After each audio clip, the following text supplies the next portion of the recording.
Please, you can take your seats. Good evening, everybody, and welcome to this evening's town hall.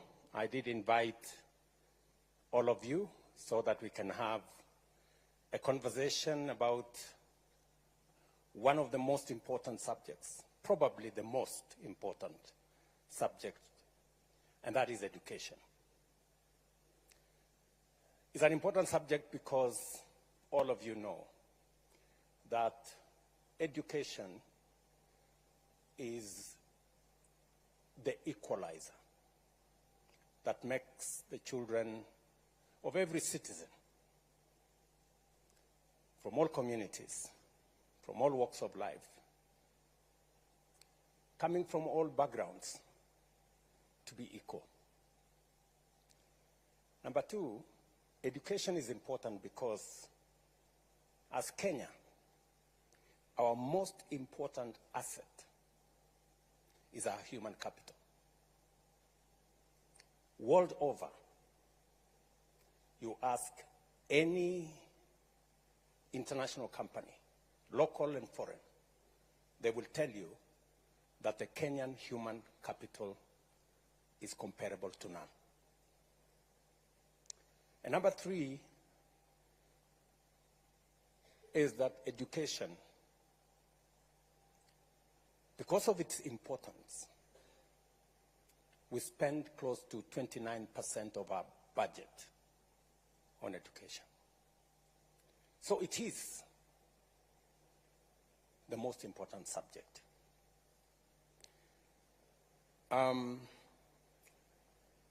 of you remember, during the last election, there was a very big debate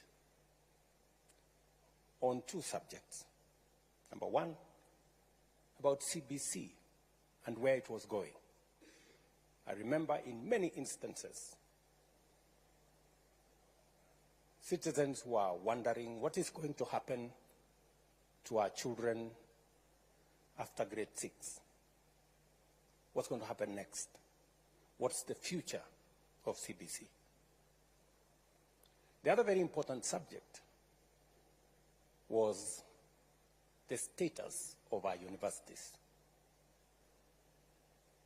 At that time, 23 out of our 40 public universities were technically bankrupt or insolvent because the government of Kenya had debts owed to universities, 135 or 38 billion shillings to public universities and about 51 billion shillings to private universities. And many of our universities could hardly pay salaries. In fact, some of them paid half their salaries. I even had a conversation with one of the vice chancellors, and he told me that they have never paid full salary for the last 13 years to lecturers. We had many suppliers who were not paid. In fact, for those who are doing engineering courses in medicine that requires supplies for practicals and many other requirements, many of them could not afford. And what happened? It was beginning to affect the quality of our education. And you all know, because you are scholars, that there is a common saying that to destroy a nation, you don't have to use an atomic bomb or to use long-range missiles. All you need to do is to lower the quality of education, and if there is exam cheating. you will have destroyed a nation. So, when I came into office, among the first things that I did, because it was important that we save our education system, I appointed a 42-person task force made of education professionals, people who had run schools and universities and colleges, people who had experience. And they took almost 8 months.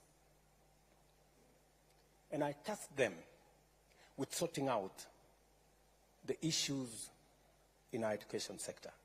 These great professionals, and I have every reason to believe they did a good job. They came up with recommendations on what to do with CBC, recommendations that we have implemented, and to a great extent, we now have an aligned, competence-based education system. They also recommended what I needed to do in terms of pupil-teacher ratio. And it's the reason why I have hired 56,000 new teachers in the last 2 years, the largest in the history of Kenya. And it is also the reason why we are implementing the student-centered funding model that is aimed at sorting out the challenges that are in our universities. We are 1 year in. Last year, we admitted students using this model. And what this model has done is that we have taken the amount that we are funding our universities from an average of 45 billion shillings every year to 82 billion shillings every year. That is the quantum of additional resources we are making available both for help, for scholarships that go to our universities.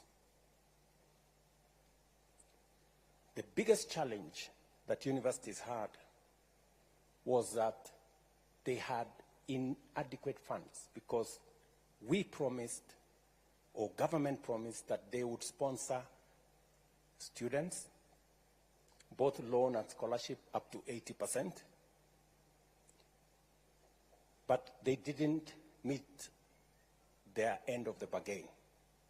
And we ended up with a big crisis. As I have told you, we ended up with debts of close to 180 billion shillings owed to our universities. As a result, universities could not teach the courses that they were offering to our students, and we ran the real risk of lowering the quality of our education. And as I have told you, you know what kind of a risk that poses to our nation. The new student-centered funding model has 5 bands. The banding did not start with this model. Everybody should know that. We started the banding in 1996. There has always been banding. It didn't start with this model. I know there is a push that maybe this banding started with this model. It did not. It's always been there. All we did is, instead of having four bands, we made it 5. And we have reasons for that, and I'll explain. Number 2, the loan component, again, did not start with this model. I went to university in 1987 as a fresher. And I had a loan, just like you do. I paid my loan. My loan was $55,000. There was an interest of 2%.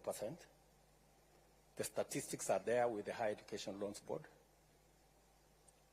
I paid my loan facility with an interest, so I paid $69,000. In fact, I paid my loan when I got my first salaried job as a member of parliament. So the loan component is not a new thing. It's what has always been there. It's what makes the model sustainable. What we have done is, and I want to put this in context,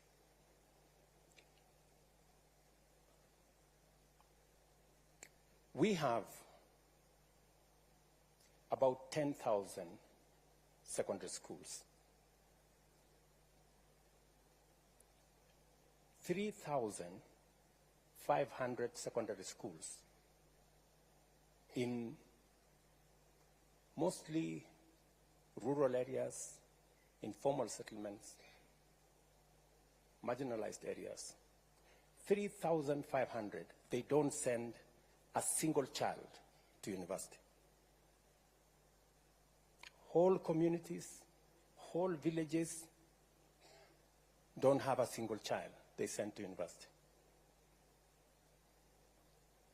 It is the reason that I decided to hire 55,000 teachers to send to these schools. It is the reason why this year we're going to build 1,800 laboratories in those schools, because those schools, many of them don't have a single laboratory. Many of the students who do exam in Form 4, they meet first time a laboratory setting during the examination. That disturbs me a lot, that we have close to 1,200,000 children who go to school and they have no chance of going to university because of the school they attend. Let's put that aside.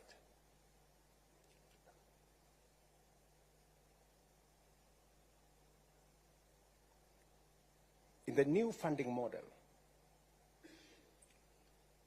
about 12% of the students are in Band 1. Band 1 are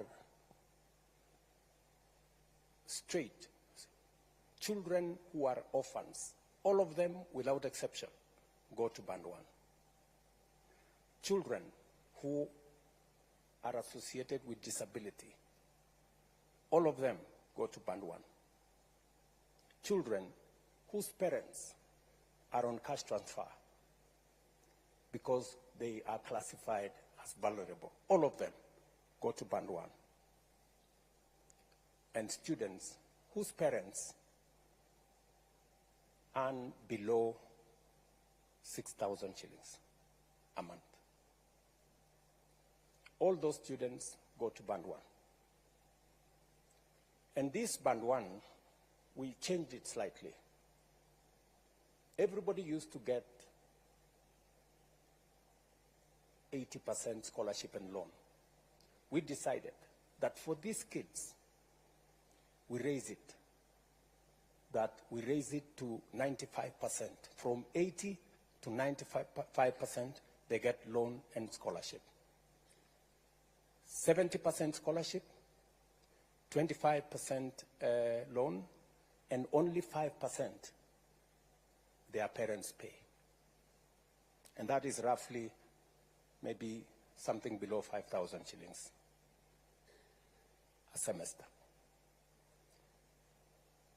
And it is because they truly need our help. Band 2 are the next, whose parents earn below 25,000 shillings. They get 90% loan and scholarship, 80%, 80% loan, 80% scholarship, 70%, 80% scholarship, sorry, and 10% loan, and the household pays 10%. Number 3, they get 80% scholarship, 10% they pay loan, and 10% household they pay.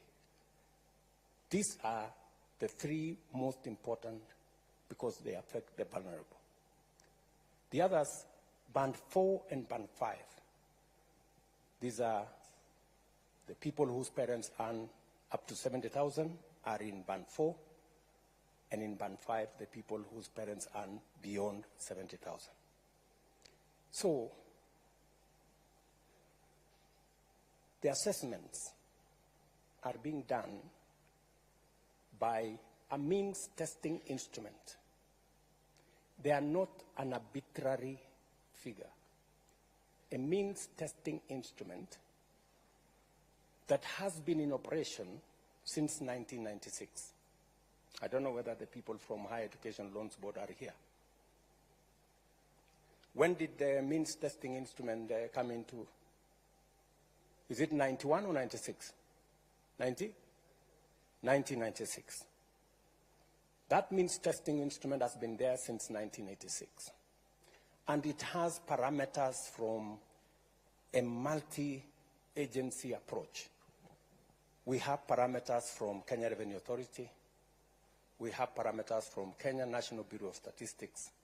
We have parameters from NIMS, which is the education portal for registration of persons.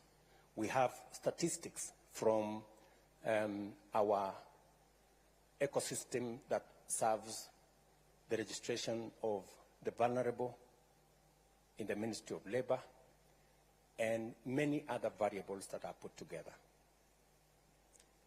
It is as objective as it can, and we keep improving on it to make sure that it assesses our children correctly. There's been cases, legitimate cases, of some students who have been placed in the wrong band. And sometimes it's because of the information that has been supplied. And there is an opportunity for a parent or a student, if they are banded in a band that they don't think they belong, there is an appeals process. Last year, I think we got 9,000 or 10,000 appeals.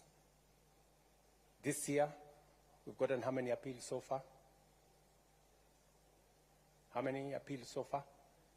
26,000 appeals have come in, and they are being processed. And they have undertaken that any appeal of the 100 and how many students applied?